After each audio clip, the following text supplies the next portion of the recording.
ایک شخص حضور کی خدمت میں حاضر ہوا اور وہ عرض کرتا ہے کہ حضور مجھے ایسے عمل کی نشاندہی کیجئے کہ میں وہ عمل کر کے جنت میں داخل ہو جاؤں۔ تو حضور نے فرمایا کن مؤذنا، تو مؤذن بن جا، پنجگانہ اذان دیا کر۔ اس نے کہا لا استطیع، میں اس کی استطاعت نہیں رکھتا۔ وقت پر آنا، سب نمازیوں سے پہلے آنا اور وقت کا خیال رکھتے ہوئے اذان دینا، یہ سب سے مشکل کام ہے۔ اس نے کہا کہ میں اس کی استطاعت نہیں رکھتا۔ فرمایا کن اماما، اچھا پھر تو امام بن جا۔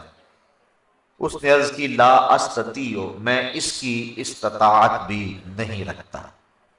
تو پھر حضور نے ارشاد فرمایا فقم بإزاء الامام، تو پھر امام کے پیچھے کھڑا ہو جانے والا ہو جا۔ تو اگر کوئی شخص جنت میں داخل ہونا چاہتا ہے تو ان تین چیزوں میں سے ایک چیز اس کو ضرور اختیار کرنا پڑے، یا مؤذن بن جائے، یا امام بن جائے، یا امام کے پیچھے کھڑا ہونے والا ہو جائے۔ تو نماز کی جو فضیلت ہے وہ تو ہے ہی، اذان کی اتنی فضیلت ہے۔ کل قیامت کے دن مؤذن حضرت بلال حبشی کی قیادت کے اندر جنت میں جائیں گے اور ان کی گردنیں لوگوں سے بلند ہوگی، بلکہ نماز کے لیے ایک مؤذن تو اذان دیتا ہے، اس کی تو برکتیں ہیں ہی۔ ایک حدیث میری نظر سے گزری، لا تسبوا الدیک لأنہ یوقظ للصلاۃ، فرمایا کبھی مرغے کو گالی نہ دینا، یہ تمہیں نماز کے لیے جگاتا ہے۔ جو مرغا نماز کے لیے بیدار کرے وہ محبوب بن جاتا ہے، تو جو نماز کے لیے اذان دے وہ کتنا محبوب ہوتا ہے۔ وہ محبوب ہوتا ہے تو جو نماز جو مقصود ہے جو پڑھے پھر اس کو اللہ کی محبت کتنی حاصل ہوتی ہے۔ بلکہ جب کوئی شخص ندا دیتا ہے، حدیث شریف میں لفظ ہیں حضرت ابو ہریرہ رضی اللہ تعالی عنہ سے مروی ہے، جو شخص ندا دے اور پھر جو اس کا جواب دے۔ حضرت بلال حبشی نے ندا دی، حضور کے ساتھ صحابہ تھے، جب حضرت بلال حبشی خاموش ہوئے تو حضور نے ارشاد فرمایا من قال مثل ھذا یقینا دخل الجنہ، جس نے یقین کے ساتھ جو بلال نے کہا ہے وہ جواب میں کہے، یعنی اذان کا جو جواب دے دے، فرمایا جو یقین کے ساتھ اذان کا جواب دے دے، فرمایا وہ سیدھا جنت میں جائے گا۔ ابھی نماز کی جو فضیلت ہے وہ ایک بہت بڑا امر ہے، اذان دینے والے کی جو برکتیں ہیں اور اس کو جو مجد و شرف ملتا ہے، اور اذان کی جو پکار پہ لبیک کہتا ہے۔ لوگ تین طرح کے ہیں، ایک وہ ہیں کہ جب اذان ملتی ہے تو وہ فوراً سارے کام چھوڑ کے نماز کی تیاری میں لگ جاتے ہیں۔ ایک روایت میں آتا ہے قیامت کے دن کچھ لوگ جن کے چہرے ستاروں اور موتیوں کی طرح چمکتے ہوں گے وہ ظاہر ہوں گے، لوگوں کی ایک جماعت ہوگی۔ فرشتے ان کو پوچھیں گے تم کون ہو؟ تو وہ عرض کریں گے کہ ہم وہ لوگ ہیں کہ جو ہی اذان ہوتی تھی ہم سارے کام چھوڑ دیتے تھے اور فوراً وضو کر کے مسجد کا رخ کرتے تھے۔ تو فرشتے انہیں مبارک دیں گے اور جنت کا مجدہ دیں گے۔ پھر ایک جماعت اور آئے گی جن کے چہرے چاند کی طرح چمک رہے ہوں گے۔ فرشتے انہیں پوچھیں گے تم کون ہو؟ تو وہ کہیں گے کہ ہم وقت داخل ہونے سے پہلے ہی وضو کر لیا کرتے تھے اور اذان کے ساتھ ہی مسجد کی طرف چل دیتے تھے۔ فرشتے انہیں مبارک دیتے ہیں اور جنت کا مجدہ دیتے ہیں۔ پھر ایک اور جماعت آئے گی جن کے چہرے سورج کی طرح چمکدار، فرشتے پوچھیں کہ تم کون ہو؟ تو وہ کہیں گے کہ ہم وہ لوگ ہیں کہ ہم وضو کر کے طہارت بنا کے مسجد میں پہنچ جاتے تھے تو اذان ہوتی تھی، یعنی ہم اذان مسجد میں ہی سنتے تھے۔ حضرت سعید بن المسیب رضی اللہ تعالی عنہ جلیل القدر تابعی، آنکھوں سے نابینے تھے لیکن جو روشنی دل میں تھی، جو بینا ہیں ان کے پاس بھی وہ اجالے کہاں ہو سکتے ہیں جو حضرت سعید بن المسیب کے پاس تھے۔ اللہ اکبر، کہتے ہیں 40 سال تک حضرت سعید بن المسیب نے جو ہے وہ تکبیر اولا بھی قضا نہیں ہونے دی. اسی وجہ سے ان کا نام پڑ گیا تھا حمامت المسجد، مسجد کا کبوتر. یعنی جس طرح کبوتر ہیں مسجدوں کے اندر رہتے ہیں، تو حضرت سعید بن المسیب کا یہ نام پڑ گیا تھا. حالانکہ وہ آنکھوں سے نابینے تھے، لیکن انہوں نے مسجد کی حاضری کا اس طرح التزام کیا کہ ان کا نام ہی حمامت المسجد پڑ گیا تھا. بلکہ جب یزید نے مدینے کو اجاڑا ایام حرہ میں، جب اس نے 3 دن تک اہل مدینہ کو سخت پریشان رکھا اور اس کے گھوڑے مسجد نبوی کے اندر باندھے گئے، اس وقت جو بھی پکڑا جاتا اس کو قتل کر دیا جاتا، تو حضرت سعید ابن المسیب ان ایام کے اندر بھی مسجد میں رہے. فرماتے ہیں کہ لیکن میں پریشان تھا کہ ظہر کا وقت ہوگا کون بتائے گا، مغرب عشاء کا وقت ہوگا کون بتائے گا. 3 دن تک مسجد نبوی میں نہ اذان ہوئی نہ اقامت ہوئی.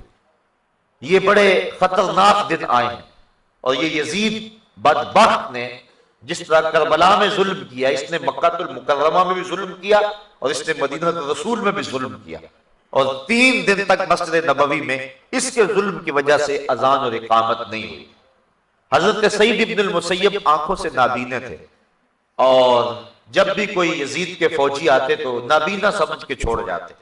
فرماتے ہیں میں پریشان تھا کہ مجھے نمازوں کے وقت کا کون بتائے گا. اس مشکل وقت میں انہیں یہ پریشانی لاحق تھی کہ کہیں نماز کا وقت نہ گزر جائے. تو کہتے میں حضور کے روضے کے پاس بیٹھا تھا، فلم ازل اسمع الاذان والاقامۃ من قبر رسول اللہ صلی اللہ علیہ وسلم. اور میں جب بھی پھر نماز کا وقت آیا، گنبد خضرا سے اذان کی آواز بھی آئی اور اقامت کی آواز بھی آئی. تو جو شخص اہتمام کریں کہ ہم نے تکبیر اولا کو قضا نہیں کرنا ہے، ان کے لیے پھر اللہ یوں بھی اہتمام فرما دیتا ہے. ان حالات میں بھی ان کی تکبیر اولا قضا نہیں ہوئی، اور 3 دن تک گنبد خضرا کے مکین کے ساتھ مل کے نمازیں پڑھتے رہے. یہ حضرت سعید بن المسیب رضی اللہ تعالی عنہ کا اعزاز ہے، یہ ان کی تکریم ہے، یہ ان کی عزت افزائی ہے. اللہ اکبر. حضور فرمایا کچھ لوگ مسجدوں کی میخیں ہوتی ہیں، جس طرح کیل ٹھکا ہوتا ہے وہ مسجدوں میں یوں وابستہ ہوتے ہیں، اور اگر کسی وجہ سے وہ مسجد کی حاضری سے قاصر ہو، بیماری کی وجہ سے اگر وہ مسجد میں نہیں آ رہے، اللہ کے فرشتے ان کا حال پوچھنے کے لیے جاتے ہیں. یہ ان کا اعزاز ہے، یہ ان کی تکریم ہے. بلکہ فرمایا سبعۃ یظلھم اللہ تعالی فی ظلہ یوم لا ظل الا ظلہ، امام عادل وشاب نشأ فی عبادۃ اللہ ورجل قلبہ معلق بالمساجد ورجل دعته امرأة ذات منصب وجمال فقال انی اخاف اللہ ورجلان تحابا فی اللہ اجتمع علیہ وتفرقا علیہ ورجل تصدق بصدقة فأخفاها حتى لا تعلم شماله ما تنفق يمينه ورجل ذكر الله خاليا ففاضت عيناه. فرمایا 7 اشخاص ایسے ہیں قیامت کے دن جب کوئی سایہ نہیں ہوگا، اللہ ان 7 کو اپنے عرش کا ٹھنڈا سایہ عطا فرمائے گا. ان میں سے جو تیسرا شخص بیان فرمایا، حدیث طویل ہے، وَرَجُلٌ قَلْبُهُ مُعَلَّقٌ بِالْمَسَاجِدِ، وہ آدمی جس کا دل مسجد کے ساتھ لگا ہوا ہے، اسے جب بھی ڈھونڈو مسجد میں ملے گا. مسجد کے ساتھ وابستہ ہے، مسجد کی تعمیر کے لیے، مسجد کی آبادی کے لیے، مسجد کی صفائی کے لیے، اس کا دل مسجد سے وابستہ ہے. حضور فرمایا کل قیامت کے دن جب کوئی سایہ نہیں ہوگا، اس شخص کو اللہ اپنے عرش کا ٹھنڈا سایہ نصیب فرما دے. اللہ اکبر. تو اذان، اقامت اور مسجد یہ نماز سے متعلقہ چیزیں ہیں، اور اللہ تعالیٰ نے ان متعلق چیزوں پر بھی وہ برکتیں اور وہ شرف رکھا ہے کہ انسان کی نجات کی یہ چیزیں ضمانت ہیں. تو پھر جو نماز ہے، نفس نماز، پھر اس کی کیفیت کیا ہو. بلکہ ایک حدیث میں آتا ہے اذا صبح بالصلاۃ فتحت ابواب السماء واستجیبت دعا، جب اقامت ہوتی ہے تو اللہ آسمان کے دروازے کھول دیتا ہے، اور یہ جو اقامت کا وقت ہوتا ہے، اس وقت جو دعا مانگو اللہ وہ دعا پوری فرما دیتا ہے. اور حضرت انس رضی اللہ تعالی عنہ سے روایت ہے کہ اقامت اور اذان کے درمیان کا جو وقفہ ہوتا ہے، اس وقفے میں جو بھی دعا مانگی جائے اللہ تعالیٰ اس دعا کو قبول فرماتا ہے، رد نہیں کرتا، بلکہ حضور نے ارشاد فرمایا کہ اس وقت اللہ سے دعا مانگ لیا کرو۔ صحابہ نے عرض کی حضور پھر کون سی دعا مانگے؟ اس وقت، اس اہم وقت میں ہم اللہ سے کون سی دعا مانگے؟ حضور نے فرمایا صلی اللہ العافیت فی الدنیا والآخرہ، اللہ سے دنیا اور آخرت دونوں جہاں کی بہتری اور عافیت طلب کر دیا کرو، یعنی دنیا بھی ٹھیک ہو جائے، آخرت بھی ٹھیک ہو جائے۔ مومن دونوں جہانوں کا طلبگار ہے۔ ایک صحابی کو دیکھا سخت کمزور ہے، فرمایا تمہاری یہ حالت کیا ہوئی؟ عرض کی حضور میں نے اللہ سے دعا مانگی کہ جو دکھ تکلیفیں میرے مقدر کی ہیں وہ آخرت میں نہ آئیں، دنیا پہ ہی آ جائیں، اور میں دنیا پہ سارے دکھ اور عذاب اور مصیبتیں جھیل لوں تاکہ میری آخرت صاف ہو جائے۔ بظاہر یہ بڑی ایک ایسی بات تھی جس پہ داد دی جاتی کہ اس نے آخرت کو اختیار کیا، لیکن حضور اس بات پر خوش نہیں ہوئے۔ فرمایا تو نے یہ کیوں کہا ہے کہ میرے حصے کی جو تکلیفیں ہیں وہ دنیا پہ ہی آ جائیں، آخرت میں نہ آئے؟ تو نے یہ کیوں نہیں کہا ربنا آتنا فی الدنیا حسنۃ وفی الآخرۃ حسنۃ، اے اللہ مجھے دنیا میں بھی بہتریاں دے دے، آخرت میں بھی بہتریاں دے دے۔ جو مومن ہے وہ دونوں جہاں کی بہتریاں چاہتا ہے۔ یہ نہیں ہے کہ دنیا کے اوپر پستے رہیں، ہم دنیا کے اوپر پسنے کے لیے نہیں آئے۔ امت مسلمہ دنیا آخرت دونوں کی طالب اور دونوں کی چاہنے والی، اور اللہ کے خزانے بڑے وسیع ہیں، اس لیے جب اس سے مانگو تو کھل کے مانگو، تم اپنے دامن کو تنگ پاؤ گے، اس کے خزانوں میں کمی نہیں ہے۔ اس لیے اپنے لیے بھی مانگو، اوروں کے لیے بھی مانگو، دنیا بھی مانگو، دین بھی مانگو، آخرت بھی مانگو۔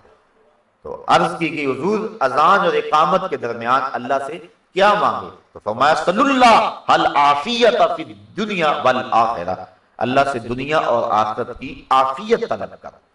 تو یہ قبولیت کے لمحے ہیں جو دعا کی جائے اللہ اس دعا کو مستجاب فرماتا ہے۔ بلکہ نماز تو آگے آتی، جب انسان وضو کے لیے اپنے چلو میں پانی لیتا ہے تو اللہ تعالیٰ اس کے چلو میں پانی لیتے ہی اس کے گناہوں کو معاف فرماتے ہیں۔ حضرت عثمان بن عفان رضی اللہ تعالی عنہ، آپ ایک جگہ تشریف لائے اور آپ نے پانی منگوایا، پھر اس کے بعد آپ نے وضو کیا، اور وضو کرتے کرتے آپ مسکرانے لگے۔ جو لوگ پاس کھڑے تھے حضرت عثمان ابن عفان انہیں کہنے لگے کہ تم نے مجھے پوچھا نہیں کہ میں مسکرایا کیوں؟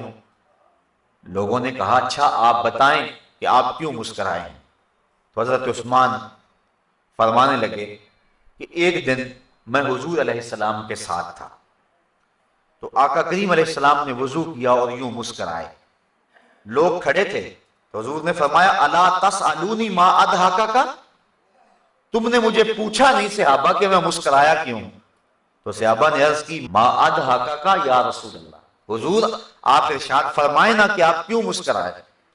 تو حضور نے ارشاد فرمایا ان العبد اذا دعا بوضوء فغسل وجهه حتى الله عنه كل خطيئة اصابها بوجهه واذا غسل ذراعيه كان كذلك واذا طهر قدميه كان كذلك۔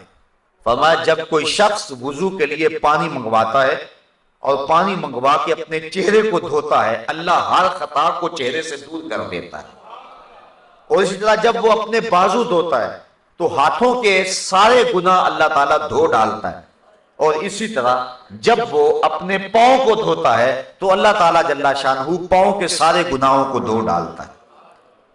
نماز کا فضل و شرف اور اس کی فضیلت وہ تو مسلمہ ہے، نماز سے پہلے جو عمل ہے اللہ اس کی برکتوں سے گناہگار کو جہنم کی آگ سے آزادی بخشتا ہے۔ بلکہ جس جگہ پر نماز پڑھنی ہے اگر اس جگہ کو کوئی شخص اس کی صفائی ستھرائی کرے، ایک حدیث کے اندر لفظ ہے کہ اخراج القمامات منہا مہور الحور العین، جو شخص مسجد سے کوئی تکلیف دہ چیز، کوڑا کرکٹ یا کوئی گندگی وہاں سے نکال کر کے باہر پھینکے، تو حضور نے فرمایا یہ موٹی آنکھ والی حوروں کا حق مہر ہے، یہ جو مسجد کی صفائی کرتے ہیں، علماء نے لکھا ہے کہ مسجد صاف کرنے سے دل صاف ہوتا ہے. جو شخص مسجد صاف کرے اس کا دل پاک اور ستھرا ہو جاتا ہے. اور یہ مسجد سے جو آپ کوڑا کرکٹ نکال کے باہر پھینکتے ہیں، یہ جنتی حور کا مہر ہے جو آپ ادا کر رہے ہیں. اللہ اکبر.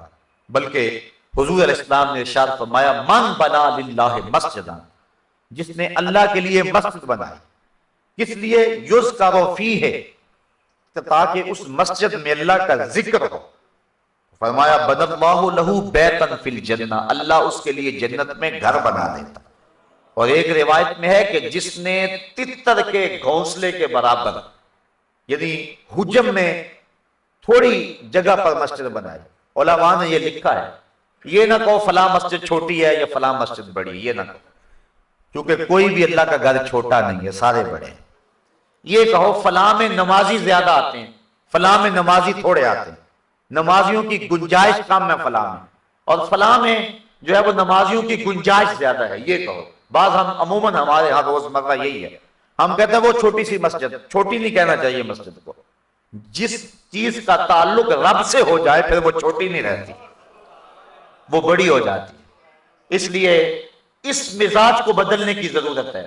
بلکہ واصف علی واصف نے ایک بڑی خوبصورت بات لکھی. اس نے کہا مسجد کیا کوئی بھی شے چھوٹی نہیں ہے. کوئی شے چھوٹی تب نظر آتی ہے اسے دور سے دیکھا جائے یا پھر غرور سے دیکھا جائے. جب کسی کو دور سے دیکھو یا پھر غرور سے دیکھو تو وہ چھوٹا نظر آئے گا، ورنہ کوئی بھی شے کارخانہ قدرت میں چھوٹی نہیں ہے، ہر شے باعظمت ہے. تو بالخصوص جس چیز کی نسبت جو ہے وہ اللہ جل شانہ اس کے رسول کریم سے ہو جائے وہ چیز چھوٹی نہیں ہو سکتی ہے. یہ کہو گنجائش اس میں تھوڑی ہے نماز میں. حضور نے حضرت عباس بن عبد المطلب رضی اللہ تعالی عنہ، حضور کے رشتے میں چچا لگتے ہیں، ان سے پوچھا کہ چچا آپ بڑے ہیں یا میں بڑا ہوں؟ تو انہوں نے جواب عرض کی حضور سال میں نے زیادہ گزارے ہیں، بڑے آپ ہی ہیں.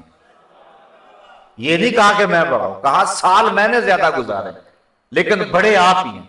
تو جب نسبت اچھی جگہ ہو تو پھر اپنی زبان کو احتیاط کے ساتھ حرکت دینی چاہیے. تو علماء نے اس جزیے کو بیان کیا ہے کہ یہ نہ کہو چھوٹی مسجد یا بڑی مسجد، بلکہ کہو فلاں مسجد میں نمازیوں کی گنجائش تھوڑی ہے، چھوٹی اس کو نہیں کہہ سکتے ہیں.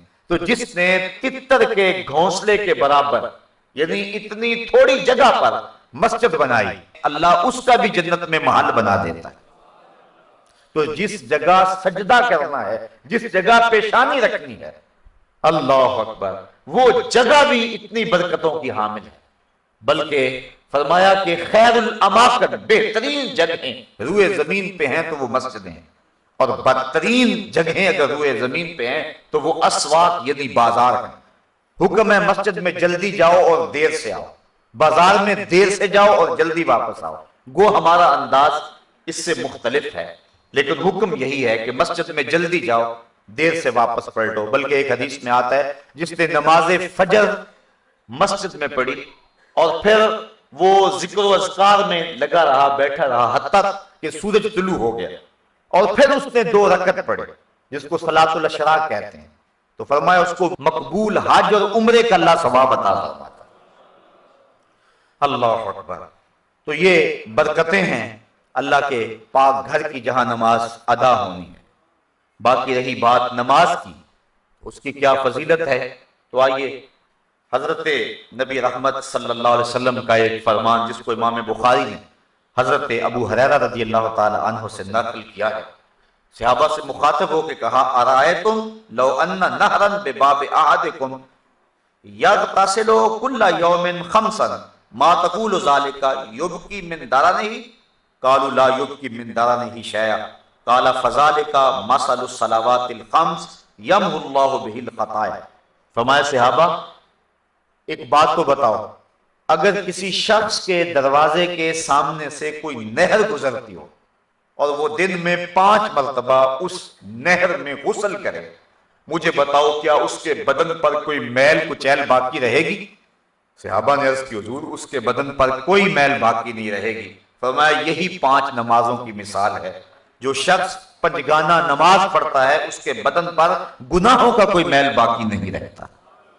اللہ تعالیٰ گناہوں کو دھو دیتا ہے جس شخص نے پنجگانہ نماز کا مزاج بنا لیا. صحابہ فرماتے ہیں، اور یہ بھی حضرت امام بخاری نے حضرت عبداللہ رضی اللہ تعالیٰ عنہ سے روایت نقل کی ہے کہ حضور سے سوال کیا گیا ای العمل احب الی اللہ، حضور سب سے زیادہ اللہ کو محبوب عمل کون سا ہے، یعنی کون سا وہ عمل ہے جو اللہ کو سب سے زیادہ محبوب ہے.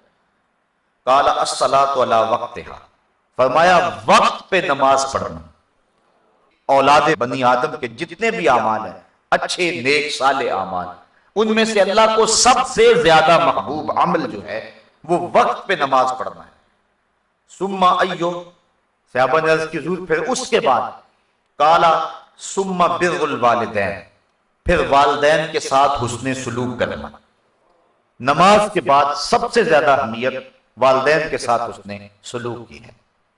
آج کل من جملہ قباحتوں میں یہ قباحت بہت زیادہ پائی جا رہی ہے کہ لوگ اپنے والدین کی تعظیم نہیں کرتے، ان کی تذلیل کرتے ہیں. حضور نبی رحمت صلی اللہ علیہ وسلم کی خدمت میں ایک شخص حاضر ہوا اور اس نے عرض کی کہ حضور میرا بیٹا اپنی چیزوں کو مجھے ہاتھ نہیں لگانے دیتا. تو حضور علیہ السلام نے اس کے بیٹے کو بلایا، پوچھا. اس نے عرض کی حضور اس کو پتہ نہیں ہے تو یہ میری چیزیں خراب کر دیتا ہے. امام طبرانی نے موجب میں یہ روایت بیان کی. حضور کی آنکھوں میں آنسو آ گئے اور حضور فرمایا ایک وقت وہ تھا کہ اس کی چیزیں تو خراب کرتا تھا، اس نے تو نہیں کہا تھا کہ یہ میری چیزیں خراب کرتا اور میں ہاتھ نہیں لگانے دوں گا. پھر حضور نے وہ تاریخ ساز جملہ ارشاد فرمایا انت و مالک لابیک، فرمایا تو بھی اور تیرا مال بھی تیرے باپ کا ہے. یعنی باپ جس طرح چاہے تصرف کر سکتا ہے تو اس کو روک نہیں سکتا ہے. تو والدین کی نافرمانی اللہ کی رحمتوں سے انسان کو محروم کر دیتی ہے، اور والدین کی فرما برداری اللہ کی رحمتوں کا حقدار بناتی ہے. ایک حدیث میں آتا ہے کہ 4 اشخاص ایسے ہیں کہ جب قیامت کا دن ہوگا تو جنت میں جانے سے انہیں کوئی شے بھی رکاوٹ نہیں ہوگی. ایک وہ شخص کہ جس نے ایسی سچی توبہ کی کہ گناہ کی طرف پلٹنا اتنا مشکل ہے جس طرح تھن سے نکلا ہوا دودھ واپس جانا مشکل ہوتا ہے. اور دوسرا وہ شخص جس نے اپنے والدین کو راضی کر رکھا. اور تیسری وہ خاتون جو اس حال میں مری کہ اس کا شوہر اس کے اوپر راضی تھا. اور چوتھا وہ شخص جس کے ذرائع آمدنی تھوڑے ہیں لیکن عیال کثیر ہیں، اولاد زیادہ ہے، لیکن اس کے باوجود اس نے اپنی اولاد کے پیٹ میں حرام کا ایک لقمہ بھی نہ جانے دیا. تو فرمایا کل قیامت کے دن کوئی چیز اس کو جنت میں جانے سے نہیں روک سکے. تو والدین کی فرما برداری کرنا یہ نماز کے بعد اہم فریضہ ہے. والدین مبتلا ہیں تکلیف میں اور بندہ کہتا ہے کہ میں جہاد پہ جاؤں، حضور نے اس کی حوصلہ شکنی فرمائی اور وہ بخاری شریف کی روایت ہے. ایک شخص نے اذن جہاد طلب کیا تو فرمایا احی والداک، کیا تیرے والدین زندہ ہیں؟ قال نعم، عرض کی ہاں حضور میرے والدین زندہ ہیں. قال ففیہما فجاہد، کہا جا ان کی خدمت کر، یہی تیرا جہاد ہے. والدین فالغ زدہ اور بیٹا تبلیغی چلا کاٹنے گیا ہو، اسلام تو اس کی حوصلہ افزائی نہیں کرتا. ماں باپ کو ضرورت ہو اور بیٹا پیر کی چوکھٹ پہ جا کے بیٹھا ہو، اسلام تو اس کی حوصلہ افزائی نہیں کرتا. ہمارے سامنے حضرت اویس کرنی کی مثال موجود ہے. حضور قمیص کے بٹن کھول کھول کے لمبے سانس لیا کرتے تھے اور فرماتے مجھے یمن سے یار کی خوشبو آتی ہے. کسی نے کہا حضور وہ کون ہے جو آپ کو ملنے بھی نہیں آیا؟ لوگ کہاں کہاں سے آگے، یمن تو دور بھی نہیں ہے، تو وہ ملنے بھی نہیں آیا آپ کو. تو فرمایا اس کی بوڑھی اور نابینا ماں ہے جس کی خدمت اسے میرے حضور آنے سے روکے ہوئے. بلکہ فرمایا کوئی اویس کو ملے اور میرا سلام دے اور اس کو کہے کہ میری امت کی بخشش کی دعا کرے. حضرت عمر فاروق اور حضرت علی المرتضیٰ دونوں گئے، حضور کا سلام پیش کیا. حضرت اویس کرنی نے جب سنا تو آنکھوں میں آنسو ڈھال آئے اور بار بار کہتے تھے بتاؤ حضور کے لبوں پہ میرا نام کیسے آیا تھا، کیسے کہا تھا اویس کو سلام دینا. جب محبتوں کے امجتے ہوئے یہ جذبے دیکھے، کہا اتنا پیار حضور سے تو ملنے کیوں نہیں آیا؟ جب یہ بات کہی تو حضرت اویس نے رخ کو بدلا، کہا تم نے میرے رسول کو دیکھا ہے؟ کہا ہاں، ہم تو شام سویرے رہتے ہی خدمت میں تھے۔ کہا پھر بتاؤ حضور کے ابرو جڑے ہوئے تھے یا کھلے ہوئے تھے؟ اب یہ حیرت زدہ ہو گئے۔ کہا مجھ سے پوچھ لو جس نے نہیں دیکھا، کوئی دور سے دیکھتا تو جڑے ہوئے نظر آتے، قریب آ کے دیکھتا تو کھلے ہوئے نظر آتے۔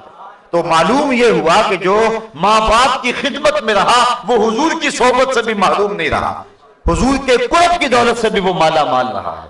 حضرت بایزید بسطامی کہتے ہیں کہ میں نے اپنی ماں کے آگے ہاتھ جوڑے، میں نے کہا امی تیرے حق ادا کروں یا کہ اللہ کے حق ادا کروں؟ اپنے حق معاف کر دے، میں اللہ کو منا لیتا۔ ماں نے کہا جاؤ بیٹا۔ 12 سال جنگلوں میں گھومتے رہے۔ ایک دن بستان کے قریب سے گزر رہے تھے، دل میں خیال آیا جاتے جاتے ماں کو سلام کر جاؤں۔ دروازے کو دستک دینے لگا، رات کا موقع تھا۔ خیال آیا کہ ساری زندگی ماں کو سکھ نہیں دیا، دکھ بھی کیوں دوں؟ ماں سوئی ہوگی، میرے لیے اٹھے گی؟ دروازے کے ساتھ لگ کے کھڑے ہو گئے۔ سردیوں کی لمبی رات تھی، ساری رات بیت گئی۔ جب سحری کا وقت ہوا، اندر سے جو نالی آتی تھی وہاں سے پانی آیا۔ سمجھ گئے میری ماں سحری کے لیے اور تہجد کے لیے بیدار ہوئی اور یہ اس کے وضو کا پانی ہے۔ دروازے کو دستک دی، اندر سے آواز آئی بیٹا بایزید ٹھہرو میں آتی ہوں۔ مائیں تو بیٹوں کے دستک کے انداز سے جانتی ہوتی ہیں یہ کون سا بیٹا دستک دے رہا ہے، یہ ماں کا پیار۔ ماں نے دروازہ کھولا۔ حضرت بایزید بسطامی کہتے ہیں کہ پھٹے ہوئے کپڑے، پیوند لگے ہوئے اور بکھری ہوئی حالت۔ ماں نے جب دیکھا تو آنکھوں میں آنسو مڈائے۔ 12 سال کے بعد بیٹے کو دیکھا تھا۔ ماں نے جب دیکھا تو ہاتھ اٹھا لیے، کہا مالک میرا بیٹا بایزید تیری طلب میں نکلا تھا، تو نے ابھی تک اسے اپنا قرب نہیں دیا۔ یہ جملے تھے ماں کی زبان پر۔ حضرت بایزید کہتے ہیں 12 سال کی ریاستوں سے مجھے جو کچھ نہیں ملا تھا ان جملوں سے مل گیا۔ میں نے کہا مالک میں تجھے کہاں ڈھونڈ رہا ہوں، تو ماں کی دعاؤں میں ہے۔ تو اگر والدین ناراض ہیں تو عبادت نہیں ہے۔ اور ایک روایت میں آتا ہے جس نے والدین کو تنگ کیا اور اس کے والدین ناراض تھے، قیامت کے دن وہ جنت کی خوشبو بھی نہیں پائے گا، اور جنت کی خوشبو 500 سال کی مسافت سے آنا شروع ہو جائے گی، لیکن وہ جنت کی خوشبو بھی نہیں پائے گا جس کے والدین اس پہ راضی نہیں ہیں۔ تو فرمایا پہلی چیز کیا؟ اللہ کو جو محبوب ترین عمل ہے وہ وقت پہ نماز پڑھنا ہے۔ دوسرا محبوب عمل بر الوالدین، والدین کے ساتھ حسن سلوک کرنا۔ صحابہ نے عرض کی ثم ایو حضور پھر کون سا عمل ہے؟ قال الجہاد فی سبیل اللہ، کہا اللہ کے راستے کے اندر جہاد کرنا۔ تو سب سے اولیت نماز کو، پھر اس کے بعد والدین کے ساتھ حسن سلوک کرنے کو، اور پھر تیسرے نمبر پہ حضور نے جہاد کا ذکر فرمایا۔ حضرت سلمان فارسی رضی اللہ تعالی عنہ سے ایک روایت ہے، اور روایت بیان کرتے ہیں حضرت ابو عثمان رضی اللہ تعالی عنہ، کہتے ہیں ایک دن میں حضرت سلمان فارسی رضی اللہ تعالی عنہ کے ہمراہ کسی سفر میں تھا۔ خزاں کا موسم تھا اور درختوں کی شاخوں کے اوپر جو پتے تھے وہ زرد ہو گئے ہوئے تھے۔ ایک درخت آیا جس کی ایک شاخ لٹک رہی تھی اور جس کے اوپر زرد پتوں کا گہنا تھا۔ حضرت سلمان فارسی نے اس شاخ کو پکڑا اور جھٹکا دیا، جتنے پتے تھے گر گئے۔ اس منظر کو دیکھ کر کے میں محظوظ ہو رہا تھا کہ حضرت سلمان فارسی میری طرف توجہ پذیر ہوئے اور کہنے لگے ابو عثمان تو نے پوچھا نہیں کہ میں نے ایسا کیوں کیا ہے؟ تو میں نے کہا کہ حضرت آپ بتا دیجئے آپ نے ایسا کیوں کیا ہے؟ کہا ایک دن میں حضور کے ساتھ تھا، سفر کا موقع تھا اور موسم یہی تھا۔ درخت کی ایک شاخ لٹک رہی تھی جس کے اوپر زرد پتے تھے۔ حضور آگے بڑھے اور شاخ کو پکڑ کے حضور نے جھٹکا دیا تو جتنے بھی اس کے اوپر پتے تھے سارے گر گئے اور شاخ اسی طرح خالی ہو گئی۔ تو میں بھی اس منظر کو دیکھ کے معزوز ہوتا رہا۔ حضور نے میری طرف توجہ کی اور فرمایا سلمان تو نے مجھے پوچھا نہیں کہ میں نے ایسا کیوں کیا؟ حضرت سلمان فارسی کہتے ہیں میں نے عرض کی بندہ نواز آپ ارشاد کر دیں کہ آپ نے ایسا کیوں کیا؟ تو حضور نے فرمایا جس طرح میں نے اس شاخ کو جنبش دی اور اس کے اوپر کوئی پتا باقی نہیں رہا، جب کوئی شخص نماز کے لیے کھڑا ہوتا ہے اس طرح سارے گناہ اس کے بدن سے جھڑ جاتے ہیں۔ تو یہ نماز کی برکات ہیں۔ حضور نے ارشاد فرمایا مفتاح الجنت الصلاۃ، جنت کی چابی نماز ہے، یعنی چابی کے بغیر تالا نہیں کھلتا۔ تو اگر جنت میں جانے کی آرزو ہے تو پھر نماز کی ادائیگی کا مزاج بنانا ہوگا. نماز کی ادائیگی کا مزاج بنا لیں گے تو یہ جنت کو کھولنے والی مفتاح الجنہ، جنت کی یہ چابی ہے. بلکہ حضور علیہ السلام نے ارشاد فرمایا اولو ما یحاسب بہ العبد یوم القیامہ الصلاۃ، قیامت کے دن بندے سے سب سے پہلا سوال نماز کا ہوگا. اگر پہلے سوال کے اندر انسان بے بس ہو گیا تو باقی معاملے تو خراب ہو گئے، اور جس نے اس کے جواب کے اندر آسانی پائی اس کے باقی معاملے بھی اللہ ٹھیک فرما دے گا. تو قیامت کے دن بندوں سے سب سے پہلا سوال جو ہے وہ نماز کا ہوگا. اور میرے اور آپ کے آقا و مولا نے فرمایا حبب الیہ من دنیاکم ثلاث، لوگوں تمہاری دنیا سے مجھے صرف 3 چیزیں پسند ہیں، الطیب والنساء وجعلت قرۃ عینی فی الصلاۃ، خوشبو، منکوحہ عورتیں، اور میری آنکھوں کی ٹھنڈک نماز میں رکھی گئی. حضور نے نماز کو اپنی آنکھوں کی ٹھنڈک قرار دیا. بلکہ نماز کی برکات کا عالم یہ ہے کہ حضور نبی رحمت صلی اللہ علیہ وآلہ وسلم نے ارشاد فرمایا، حضرت ربیعہ بن قعب اسلمی رضی اللہ تعالی عنہ حضور کی خدمت میں حاضر تھے اور حضور کی خدمت کیا کرتے تھے. تو حضور نے فرمایا سل، کوئی سوال کر لیجئے، مانگ لیجئے. ہیں آج وہ مائل بعطا اور بھی کچھ مانگ. اللہ اکبر، سل، مانگ لیجئے. تو حضرت ربیعہ نے کیا مانگا؟ حضرت ربیعہ کہتے ہیں فقلت، میں نے عرض کی، اسألک مرافقتک فی الجنہ، حضور یہاں جس طرح مجھے آپ کا قرب حاصل ہے جنت میں بھی آپ کا قرب نصیب ہو جائے. جنت کا لطف تو تبھی نصیب ہوگا کہ اگر آپ کی مرافقت نصیب ہو جائے. تو حضور علیہ السلام نے فرمایا او غیر ذالک، یہ تو مل گیا، کچھ اور مانگ لو. اللہ اکبر. تو میں نے عرض کی فقلت هو ذاک، میں نے کہا حضور بس یہی کافی، جنت میں آپ کا قرب مل جائے تو مجھے اور کیا چاہیے.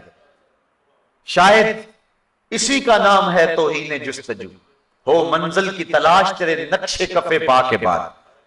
اگر آپ کا قرب نصیب ہو جائے تو مجھے اور کسی چیز کی طلب رہتی نہیں ہے، کوئی بھوک ہی نہیں باقی رہتی. میں نے کہا بس حضور کافی ہے، ہوا ذاک، بس کافی ہے. حضور نے فرمایا فَأَإِنِّي عَلَى نَفْسِكَ بِكَثْرَةِ السُّجُودِ، تو فرمایا کہ کثرت سجود کے ساتھ میری مدد کرنا. یعنی اگر تم جنت جانا چاہتے ہو میں تمہیں وعدہ دیتا ہوں، لیکن یہ نہیں کہ میرے وعدے پر تم جنت کی آرزو میں، جنت کی خواہش میں جو میں نے تم کو وعدہ دیا وہ وعدہ پورا ہوگا، لیکن اس کا یہ مطلب نہیں کہ تم سجدے چھوڑ دو. فرمایا اس وعدے کی تکمیل کے لیے تم نے میری کثرت سجود کے ساتھ مدد کرنی ہے. تو جنت کی چونکہ چابی ہی نماز ہے، اس لیے حضور نے حضرت ربیعہ کو جنت کی بشارت دینے کے بعد بھی یہ بات کہی کہ کثرت سجود سے تو نے میری مدد کرنی ہے. کچھ لوگ حدیث کا پہلا حصہ تو بیان کر دیتے ہیں، اگلا حصہ چھوڑ دیتے ہیں. حضور نے وعدہ جنت دیا، لیکن اس کا یہ مطلب نہیں ہے کہ وعدہ جنت کے بعد وہ سجدوں کو چھوڑ دے. حضور نے 10 صحابہ عشرہ مبشرہ کے لیے وعدہ جنت دیا، لیکن اس کے باوجود وہ نماز کے معاملے کے اندر کبھی کسی سستی کا ارتکاب نہیں کیا کرتے تھے، بلکہ وہ بہت زیادہ کثرت کے ساتھ سجدے کرنے والے تھے. حضور نبی رحمت صلی اللہ علیہ وآلہ وسلم نے ارشاد فرمایا، اور ایک حدیث سنیے، اس کو روایت حضرت عبداللہ ابن عمر رضی اللہ تعالی عنہ فرماتے ہیں کہ صلینا مع رسول اللہ صلی اللہ علیہ وسلم المغرب، ہم نے حضور کے ساتھ مغرب کی نماز پڑھی. فرجع من رجع وعقب من عقب، کچھ لوگ چلے گئے اور کچھ لوگ مسجد میں ہی بیٹھے رہے. فجاء رسول اللہ صلی اللہ علیہ وسلم مسرعا، حضور تشریف لائے اور حالت یہ تھی کہ حضور بڑے تیز تیز قدم اٹھا کے جہاں صحابہ بیٹھے تھے ادھر آ رہے تھے. اور پھر حضور نے جب صحابہ کو دیکھا، قالا ابشروا، فرمایا مبارک ہو، خوشخبری ہو تمہیں، ھذا ربکم قد فتح بابا من ابواب السماء، تمہارے رب نے آسمان کے سارے دروازے کھول دیے. یہ تمہارا رب ہے اور اس نے آسمان کے سارے دروازے کھول دیے ہیں. یباہی بکم الملائکہ، اور وہ فرشتوں میں فخر کر رہا ہے تمہاری وجہ سے. فرشتوں کے اندر اللہ فخر فرما رہا ہے اور کیا فرما رہا ہے؟ یقول، وہ کہتا ہے انظروا الی عبادی قد قضوا فریضۃ وہم ینتظرون اخرى. اللہ فرماتا ہے اور میرے بندوں کو دیکھو، انہوں نے ایک نماز پڑھ لی ہے اور دوسری نماز کے انتظار میں بیٹھے ہوئے ہیں. تمہارے اس عمل کی وجہ سے اور تمہارے اس دوسری عشاء کی نماز کے انتظار کی وجہ سے اللہ فرشتوں میں فخر فرما رہا ہے. فرشتوں ذرا جھک کے نظر دوڑا کے ذرا میرے بندوں کی ادا کو تو دیکھو کہ وہ ایک نماز پڑھ کے دوسری نماز کا انتظار کر رہے ہیں. کی بات ہے آج کی اس بابرکت محفل میں خواتین و حضرات یہ عزم کر کے اپنے دل میں جائیں کہ آج کے بعد نماز نہیں چھوڑیں گے. اللہ مجھے آپ کو اپنی رحمتوں اور کرم نوازیوں کا حصار دے. وآخر دعوانا ان الحمدللہ.